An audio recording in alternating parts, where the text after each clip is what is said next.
think ice is just frozen water? Think again. From samurai forged blades to the coolest cocktail cubes in the game. This episode of Supper with Sylvia makes one thing crystal clear. Your drink deserves better ice. Meet the Chicago couple who turned a sweaty summer day into a seriously cool business. Then we sit down with a longtime Chicago bartender from Minnesota Ice, who breaks down why ice matters, which shapes pair best with which drinks, and the cocktail trends heating up right now. This is Supper with Sylvia, where, who knew, even ice has a story.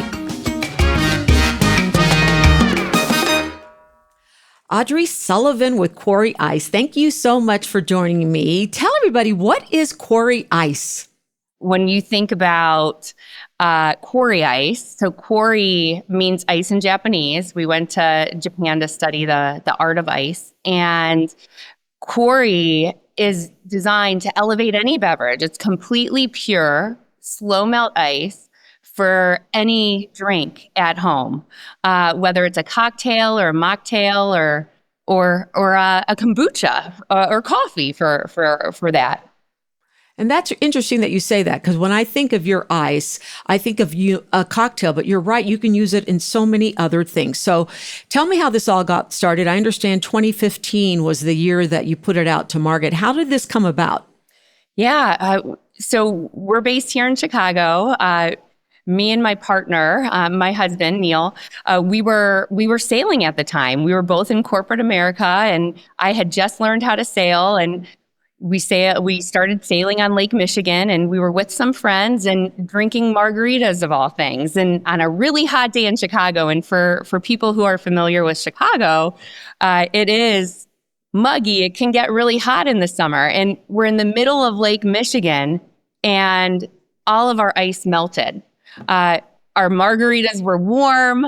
Oh no! And we had no ice in the middle of the lake, and I looked at my friends and my husband, and I said, there has to be a better way. Like, why has everything else been touched by innovation except ice? When you look at bottled water, we have 50 brands of bottled water to choose from.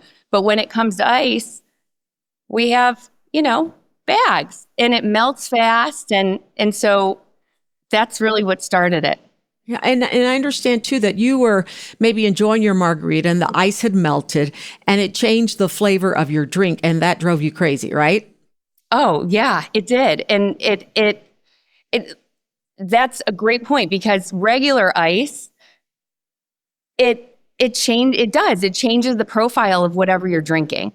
And that's one of the challenges we went out to solve with Quari Ice. We really wanted to create clean, pure ice used with the same purification that bottled water goes through. So we use reverse osmosis purification, and to really make sure that you can taste your drink and not the ice, and it minimally dilutes it so it doesn't water your drink down. Wow. So you're out on the lake, your margarita has gone bad. You come back and you think, I'm going to pursue this. So how the heck do you get started? Where did you even begin? And how'd you end up in Japan? Oh my gosh, it's such a long journey. I'm from Cleveland, Ohio originally. We've been in Chicago over 10 years. And we were on our way to Cleveland for Thanksgiving, and we were watching Netflix, Mind of a Chef, and we saw this profile of Bar High Five, which is in Tokyo and was rated the #1 bar in the world. And in this episode, Ueno-san, who is the owner and lead mixologist of Bar High Five in Tokyo, which is kind of like the Gold Coast of Tokyo in Ginza, and he was hand carving the most beautiful ice that I had ever seen in the world. And Neil and I, my partner, looked at each other and we said, the answer is in Japan. And so we booked our flights, and the rest is history. Wow. And so there you learned about the art of ice, because it truly is an art form. So kind of walk us through what makes your ice so incredible, because for those who have not seen this ice, We are so lucky here in Chicago because I can buy it at Mariano's and so can you. She's going to tell us about some other places. But it's those beautiful spheres and the globes, right, that are so clear and pure. And it all starts in the process of making that ice. So walk me through what that process is and how it is so beautifully clear, almost like looking through glass. Yeah, it's a labor of love. It truly is.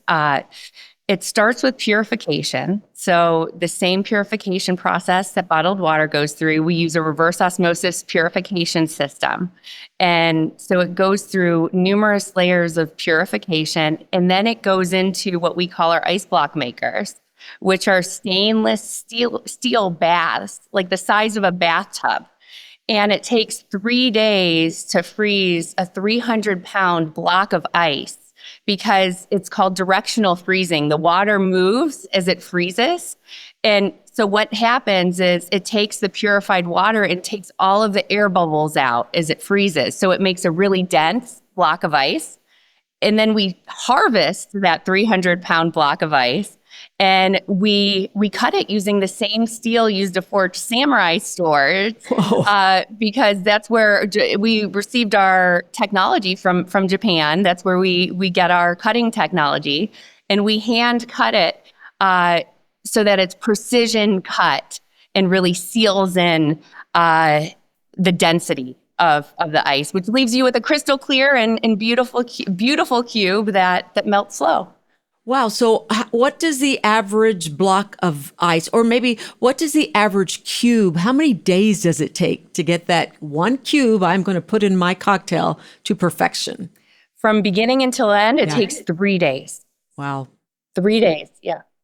So 3 days to get this, you get back, you must be so excited. So you start cranking out this ice. What do you do with it once you've realized you've got a product that you think people are going to want? Did you hit the restaurants first? Yeah. So we were connected with Gibson's Group, and Gibson's Group was our first restaurant group. And so we ended up, selling to the restaurants first. And so what's interesting, though, is when someone comes to dine at Gibson's Italia or Lux Bar, they see this beautiful crystal clear cube. And I think customers, and myself included, when we see that beautiful cube in the glass, I don't think we realize the labor of love that really goes into it. And so we've set out on a mission to really educate customers on what is good ice, what is clean ice, like what goes into it. And it's not just any ice, it's Quari Ice. So yes, they were our first customers. Wow. So since then, how many restaurants are you at now? We're in over 300 restaurants in Illinois. Wow, that is amazing. Were people receptive? Because, my question is, where were they getting ice before you guys started doing this? There are companies in town. So there's a few other companies in town that sell directly to restaurants, to hotels, to bars. There are, like your traditional ice sculptors, for example. And so when we had founded Quari, there were a couple other companies, I think one other company that was doing that, but not necessarily with the goal of going directly to consumers. And that's what you guys are doing now. So let's talk about that. You're in 300 restaurants, but now we as consumers can go to a few places to purchase it. So after you hit the restaurant scene, you're like, okay, we need to get direct to people's homes. So what did you do, and where did you end up with that? Yeah. So when we think about the future of Quari Ice, we want to make it really easy to get our ice from the grocery store to your home. And we consulted, actually, my partner consulted a NASA engineer on our packaging, because we wanted to make sure, just like when you buy ice cream or popsicles, that when you pick up a box of Quari Ice, you can take it home and it doesn't melt, because it's still ice. It's going to melt eventually, but it's ice. So it does melt.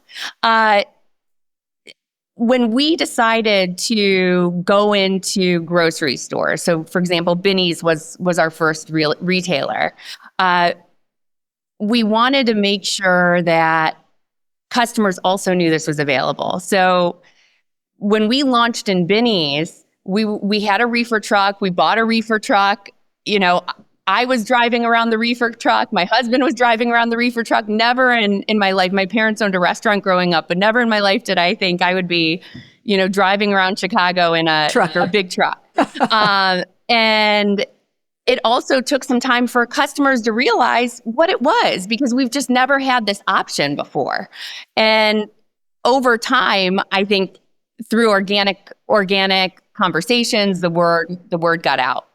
Well, I have to say the ice is beautiful, and I love it because you look at the ice and you're looking for ice performance, I'm told, and a slow dilution rate. Explain what that means. Yeah. So ice performance. So in Japan, so I guess one of the things in Japan is the whole culture values cleanliness, beauty, utility. So I always compare it to aesthetic and utility. So it's not only beautiful, it serves a purpose. And when we think about ice that is slow melt and crystal clear, and the labor and the love that goes into creating these individual cubes, it's really, really important that when you're having a drink at home and you're savoring that moment, that you can taste what you're drinking. And so it depends on the surface area of the cube. So the larger the cube, the less surface area you have. And when you have that, it creates a perfectly chilled cocktail that's not overly diluted. Okay. And then that ice is sitting in my, let's say I'm having some whiskey or an old fashioned, and it's sitting in there. And how slow is the rate of dilution? Like, what is your goal when I have that cocktail? How long do you want that ice to really stay in its purest form in that condition before I start noticing it's in my drink? Which will never happen because you've already purified it, right? Yeah. Well, it's interesting because I hate to say this, but it depends. Like our ice melts, 500 times 500 times slower than regular ice. However, because it is still ice, it depends on the warmth of the room, what kind of glass you have it in, what kind of liquor you're using, and the percentage of alcohol, or if it's not alcoholic. For example, when I use my Yeti tumbler at the beach with a Quari cube, it will last me all day. The cube will last me all day. That's crazy. Yeah. That's so nice. So tell everybody what types of ice you sell and where can they buy them right now? Yeah. So we have 5 different SKUs. We have what we call our trial packs, which are 4 packs. So 4-pack cubes, it's a 1.8 inch cube, which universally fits most glasses in someone's home. We also have 4-pack spheres, which is a 2.5 inch crystal clear ice ball. So ice sphere. And then we have our what we call our value packs, our 12-pack cubes, which are 12 1.8 inch cubes, 12 2.5 inch spheres.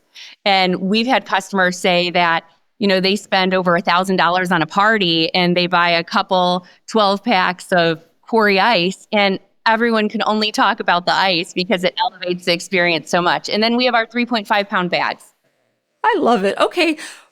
What do you think, Audrey, it is about these ice cubes that make us so happy? Because they really bring a smile to your face. And you just said that's all anybody wants to talk about. And I'm kind of obsessed with your company. Well, thank you. That makes me so happy. They make me happy. You're right. They make me happy. They're beautiful. and we deserve it. Like, we need beauty in this world. And, like they just help us savor and enjoy the moment. And they make our drinks better, whatever you're drinking. It's all about the presentation too. And speaking of beauty, you guys have taken this beautiful thing that you're doing even one step further, because you're giving back to the community in the form of the people that you are hiring. Tell everybody about that. Yeah. This is an interesting topic because we don't advertise that we're doing this, but we have a big vision to really empower those that need a second chance or may not have even had a first chance. And we partner with Care Chicago, which is a nonprofit here in town, and some other organizations to hire individuals who are either battling poverty or have been recently getting used to being back from the prison system. And we give... So they have prior convictions. Prior convictions, yep. And we give our employees stock ownership in our company and pay a living wage to our employees. Now, I think what we want to do is so much more. And what I've realized in, leading a team who has X convictions, or leading a team that, has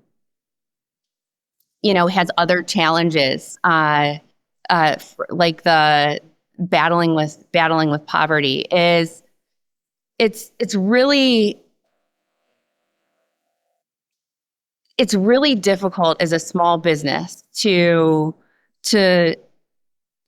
do more, like teaching conflict management skills, teaching budget management skills. And so we're trying to tap into other resources to provide more benefits to really, really help our people.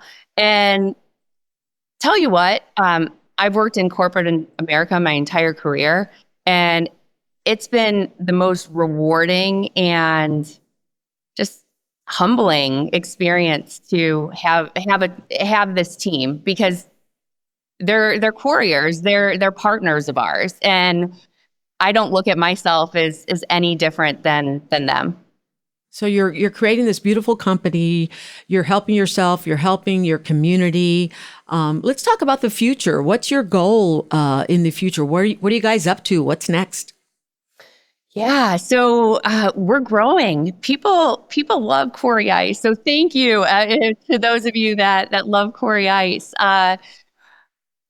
There's months we can't keep it on the shelf, and we have big plans to continue to grow and scale and make Quari Ice available in more locations around the U.S. And so more to come there. That's great. That's great. And I'm sure that's something that you're looking forward to.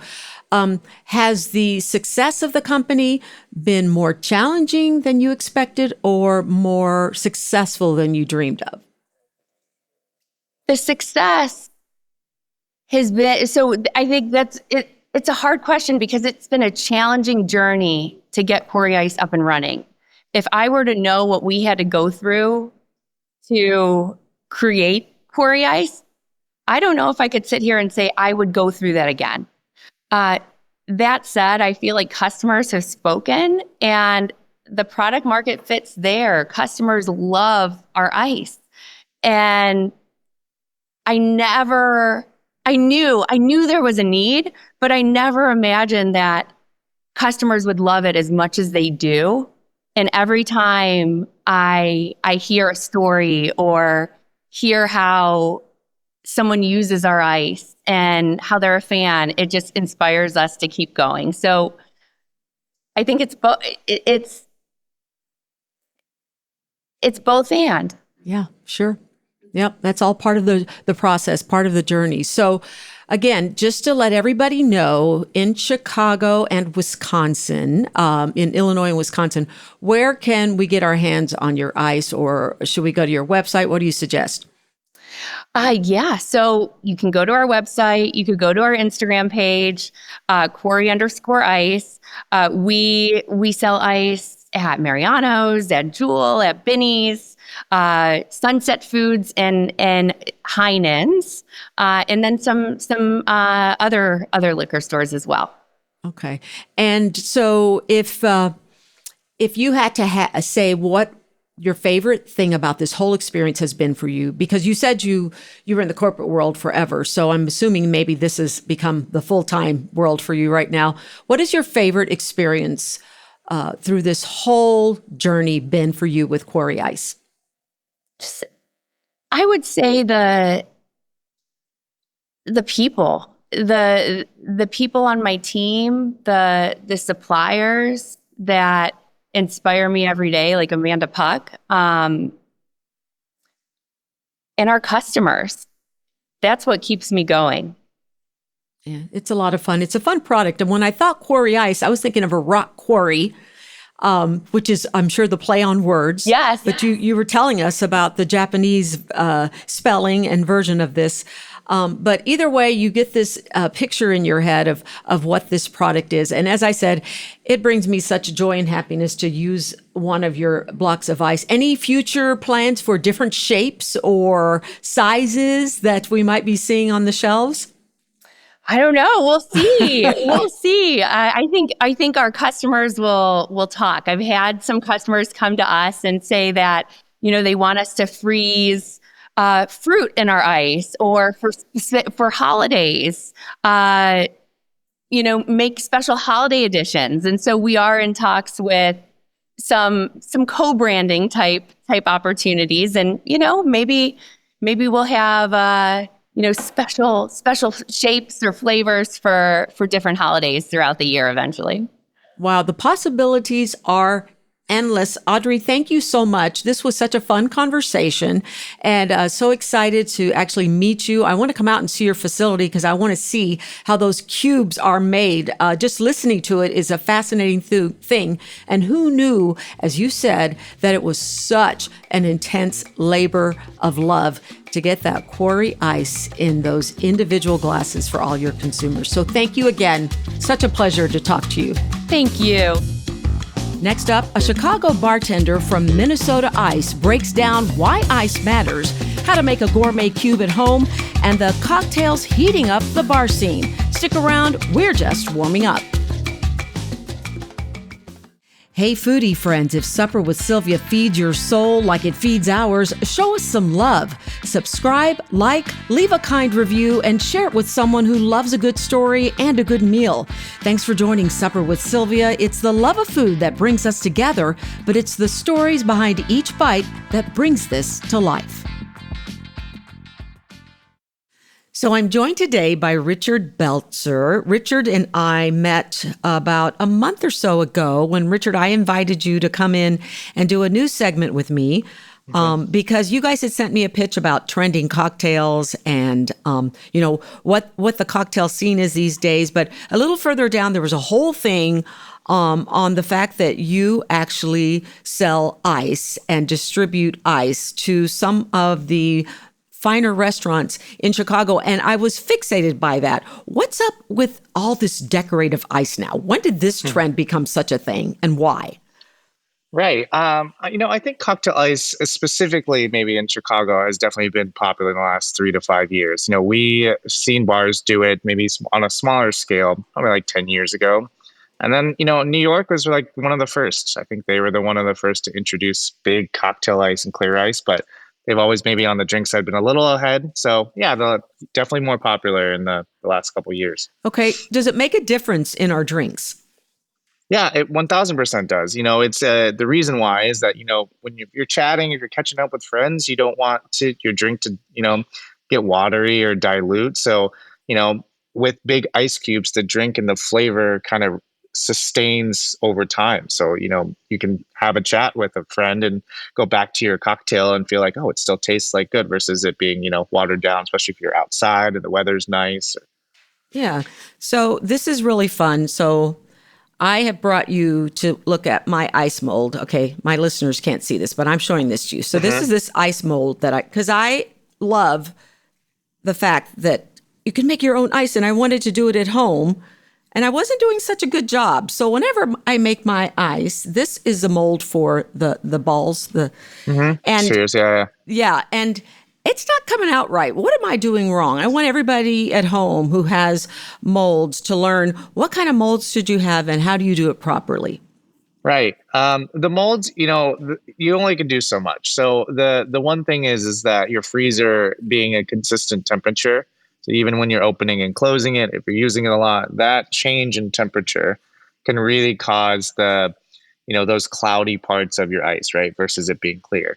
It also comes down to directional freezing. So what that means is like, does the vessel that you're freezing the ice in, does it have the capacity to move downwards? I know that like sometimes it's hard to think about because it's in a mold, right? But by it moving downwards, you can see like the cloudy parts will be on the top of the ice. If you're looking more like a cube versus a sphere, the top of the cube will be cloudy, but the rest of it will be clear. That does help. And that's a little more on the nerdy side of why, but it really does come down to the temperature and being consistently cold. Sometimes the fluctuation in temperature can cause it to be cloudy. Okay, but you told me something when we talked in my studio that I thought was interesting, and that is the temperature of the water to use to put in your mold. What's that supposed to be like? Right. Impurities is a big thing too. So, if you're just using like water from the faucet, there's iron and other ingredients that can cause an ice to be cloudy as well. So if you boil very hot water, of course, we all know that, it basically removes a lot of those impurities and can be filtered down to be some of the cleanest, quote unquote, water. That does help the process. If you have boiling water and it consistently can freeze at a high temperature, but it's a lot of, as we can see, it's a lot of different components too. It's but yeah, that is a part of it as well. So you're telling me if I boil my water before I put it in my mold, I'm going to notice a difference? I think so. Yeah, for sure. I mean, and you'll definitely see you'll definitely see a little bit of a change. I think it'll really help with some of the impurities that can cause a little bit of that cloudiness. Okay, this is so exciting. I'm going to try this and I'm going to get back with you and let you know how actually that works. Okay, so when we're talking fancy ice, I was looking it up. There's 3 different types. You help me out here, but I read Collins Spears, ice balls, and layered ice. Okay, so explain to me what the different types of molds and shapes are. And I want to know, are they specific to a certain cocktail? Right. You can definitely, I mean, as far as like as you're saying, like mixologists can like find the history of some of these ice cubes and like point it to a single cocktail. But the short answer is that yes, but the normal cube you probably see at the restaurant is probably more ventured for like an old fashioned or a Negroni, something that's more spirit forward, that doesn't have citrus. That's something that's just mainly alcohol. And that way you just take like small sips. The sphere, the little ball as well, kind of the same thing. If you're just enjoying like maybe whiskey on the rocks, or like you want just a big rock, it's a great way to enjoy it because, some people will add a little bit of water. They'll add some, like if they add ice, they maybe just add one small ice cube. It's a great way to enjoy the whiskey at a consistent temperature and flavor so it doesn't get watered down. The Collins cube you were talking about, you often see that with a drink called a highball. So something in soda, even as simple as like a vodka soda or a whiskey and soda, enjoyed with like a big Collins cube is nice because, the drink is what we call behind the bar like a long drink. It takes longer to drink, but that's what we often see. And then you as you were saying, like layered ice or even those like small pebbled ice. Crushed ice is used for usually like drinks with citrus and something maybe that's more refreshing. That taking that water content, like making it like kind of dilute faster, is actually beneficial for the drink. So something tropical, right? Like a mojito or, like a pina colada, like with little ice and a lot of it, it's like, you can really enjoy it over time. Wow. Who knew there was so much involved with ice, right? You've learned a lot, haven't you? Yeah, of course. And it's part of the job because obviously you've been mixing cocktails for a while now. So if I'm at home, And I boiled my water and I've made my fancy ice cube. I have the ball, the spears. You've kind of mentioned already. And that seems to be one of the more popular shapes I see a lot is that whole beautiful ball. And I've seen like with your company, you guys put flowers in there. It allows you to do really cool things. What is the perfect drink for that type of ice? Right. Yeah. I mean, really going back to kind of those like spirit forward cocktails, even martini, some people like enjoy a martini on the rocks, but you would often see like old fashioned or Negroni on that, probably more the old fashioned on that sphere, and the incorporation of the flower, right? So if you're drinking something like a Negroni that you can still see through it, and even to an old fashioned, I know that old fashions can be like dark brown almost in color, so sometimes it's hard to see through the drink, but that red in a Negroni, like you can be able to see like whatever the flower, even if the flower is red or yellow, whatever color it is.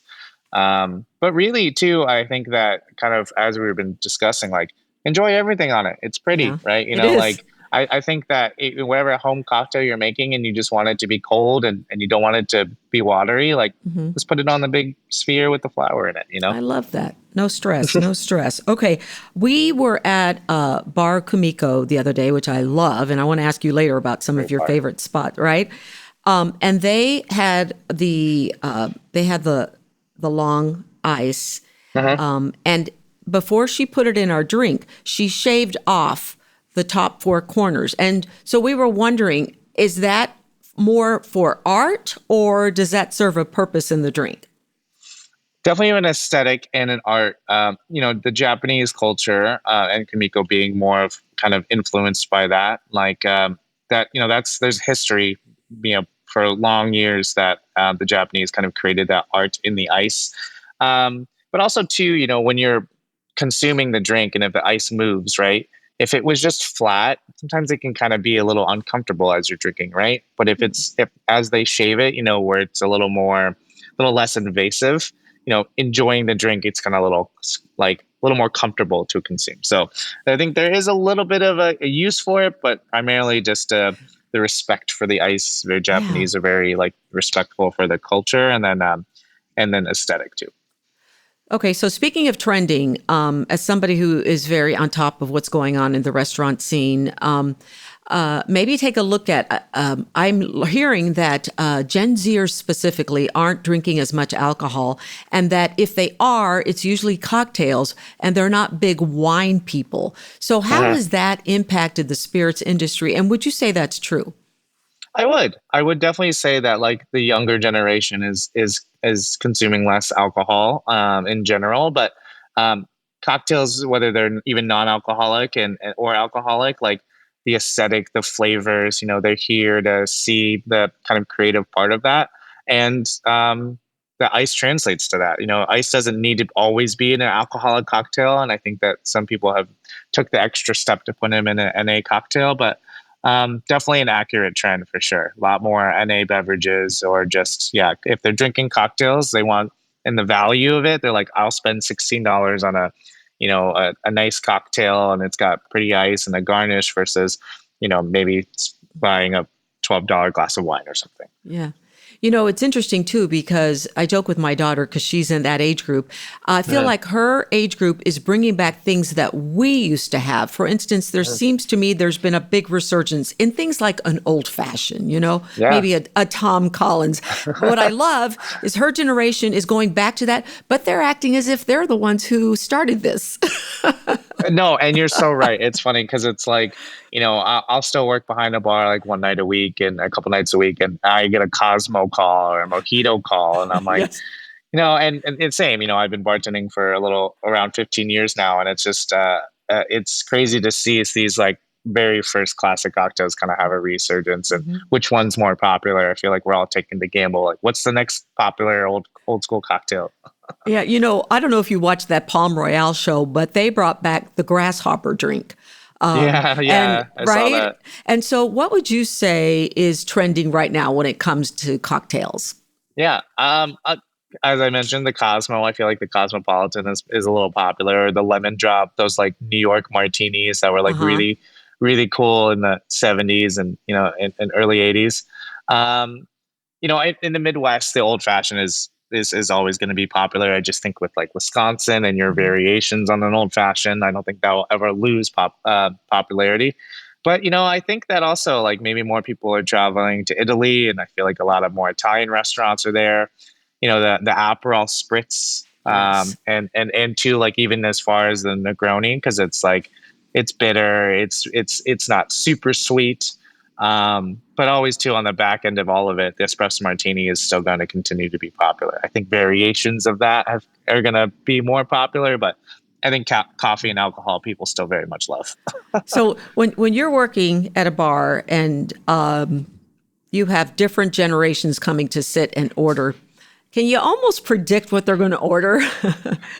I do, but then as you just mentioned, I'm so surprised when it's like, like very much younger person coming to the bar, and they even have, not the young people don't have manners, but like, they'll come in and it's like, can I please have a, an old fashioned and a cosmopolitan? And I was like, this was a different generation when I was 21, or when, it's like when I was ordering drinks at a bar. So Mhm. I try not to. I never hold anyone to any expectations, especially with like the exposure of all these really great, amazing things. But it's sometimes they validate my assumptions, but oftentimes it's actually quite a surprise more than often. So in Chicago, you've been doing this for a while, but I am older than you. So I remember when the aviary opened, okay? And didn't seem to be anything else like that in town. And now there are so many places. I just went to one a few weeks ago called Dearly Beloved that was just Mm, stunning. The setup was incredible. But After, I love going to After. beautiful. Beautiful, right? So I want to know from you, what is your favorite spot and what would you like to recommend to people too who haven't been able to experience this whole cocktail focused industry and world and restaurants that are now at our fingertip here in Chicago? Right. There's so many, right? And I feel like, a lot of the bartenders I grew up with are now starting to open their own bars. So it's really exciting to see like some of that translation. Say some of my favorite places right now would probably be Bizou. It's in Fulton Market. Very like French inspired martini bar, has a great cocktail program, very pretty in there. It's the same people who opened Sparrow and Gold Coast. Yes. Hmm. Very another pretty cocktail bar. Hmm. More in the Bucktown area, there's a bar called Truce, and it's a neighborhood cocktail bar, but with a lot of really, like as you mentioned, it's like kind of elevated technique and but a really like homey, you know, warm hospitality place.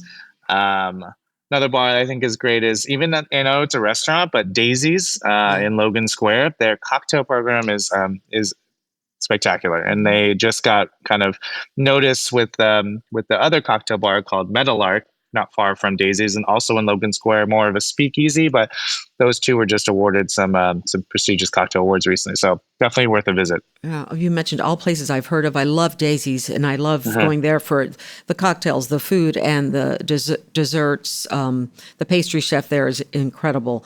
So So talented. this is great. I love this because I've never even been to Bizou's or heard of it. I'm going to hit that one up next. Thank you for that. But what do you expect to see in the future as this cocktail industry is really growing by leaps and bounds, and the wine industry is going, oh my gosh, we think we're in trouble. What do you expect the trend in the future to be? Right. Wine and cocktails have always kind of gone. And if wine goes up and cocktails go down, and then cocktails go up and wine goes down, I look at it as like a restaurant, right? Like a day a restaurant. Maybe one day, everyone's drinking wine, and the next day everyone's drinking cocktails. Hmm. Whether that time is longer or shorter, we'll get back to wine. It's not Hmm. like wine will go away. This production of wine and how important it is for a lot of people. But I do think, yeah, it's exciting to see that drink culture in Chicago is getting a little more, and not even trendy, but just a little more intentional. I feel like a lot of Hmm. people are looking at the value of it, and maybe they're traveling and seeing other drink cocktail programs and being a little more um, curious to see what that is if they weren't a cocktail drinker before. But yeah, I would not be surprised. And, a few years time where there just is these more expansive cocktail bars here in Chicago that maybe also follow a theme or inspiration, or as all these other people continue to travel, like chefs have been doing for a number of years, to, open the bar that maybe it's like, I went to Singapore and I really saw this amazing bar, so I wanted to open something in Chicago that reminded me of that. And the culture too. I feel like a lot of bars and restaurants open because, whether they're Filipino or, from Spain, I want to open what my mom cooked when I was younger. It's kind of the same thing. Like, I want to open the cocktail culture that's like very prevalent in Spain, but I want to show it here in Chicago or something like that. I think I'm going to see a lot more of that as we keep progressing. Okay, Richard Beltzer, where can people maybe follow you, whether it's social media, learn a little more about your company? You want to recommend a website or Instagram or anything? Let us know. Yeah, so the Minnesota Ice Instagram is MN Pure and Clear, or MN.ice. We have two of them that kind of service a lot of different platforms because we're also an ice sculpting company. But yeah, if you want to follow me on my personal Instagram, it's Beltzer, my last name right here, BLTZR Seltzer. Thought it was kind of a nice rhyme. So I love Beltzer it. Seltzer. Okay, and then actually have one more question since you mentioned Minnesota Ice. Can I go online and order your ice from Minnesota Ice? Yes, you can. So if you just go to our website, I know based in Minnesota, how are you going to get it to Chicago, right? Right. So we have created some platforms, and we're working on growing a little more in that platform here in Chicago. But, our company there, just with that Midwest intention and hospitality, we'll get the ice to you somehow. Okay. In the meantime, I'm going to go boil some hot water and see what makes a difference with my ice. Richard Beltzer, so nice to talk to you. Thank you so much for doing this for us. Thank you so much, Sylvia. It was really good to see you again. Great to see you. This podcast is produced by Jane Stevens, audio engineering and original music by Donnie Cutting, social media and promotions, Magali Blaisdell.